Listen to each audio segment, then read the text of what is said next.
মানুষ কিন্তু এই স্বৈরাচারী সরকারের ঠিকই পতন ঘটিয়েছে এবং ফাঁসির কাজও ঝুলানো স্বৈরাচারী হাসিনাকে। যে ত্যাগের কথা বলতেছি, আমার নেতা বিএনপির ভারপ্রাপ্ত চেয়ারম্যান উপরে আগামী ভবিষ্যৎ তার বাবাকে হারিয়েছে। আপনারা 16 বছর পর কিংবা 4 বছর পর কিংবা 2 বছর পর কিংবা 6 মাস পর আপনারা আপনার মায়ের কোলে ফিরেছেন। আমার দেশটা জনতার আমার বিএনপি ভারপ্রাপ্ত চেয়ারম্যান তিনি কিন্তু এখনো তার মায়ের কোলে ফিরতে পারে না। এটা আপনাদের বুঝতে হবে।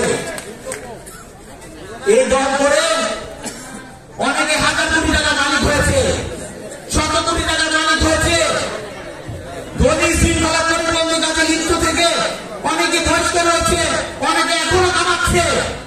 আমার নেতা বিএনপি ভারপ্রাপ্ত চেয়ারম্যান ঢাকা শহরে এক কাটা জমিও না, এক কাটা জমিও আমার ভারপ্রাপ্ত চেয়ারম্যানের নামে নাই। আমরা কার পিছনে দল করি আপনারা জানেন? এই আদর্শিক নেতার পিছনে দল করি। আমার দেশটা তারেক রহমান বিএনপি ভারপ্রাপ্ত চেয়ারম্যান এদেশের আপাতত জনতার কথা চিন্তা করে, এদেশের মানুষের কথা চিন্তা করে।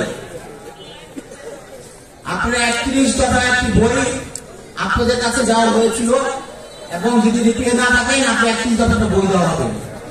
উনি বলেছে যে নিপীড়ন নির্যাতন যে আওয়ামী লীগ সরকার করেছে তাদের দেশ ওই নিপীড়ন নির্যাতন করা যাবে না। আমাদের এই 31 দফা বাস্তবায়ন করলে আওয়ামী লীগ শেষ হয়ে যাবে।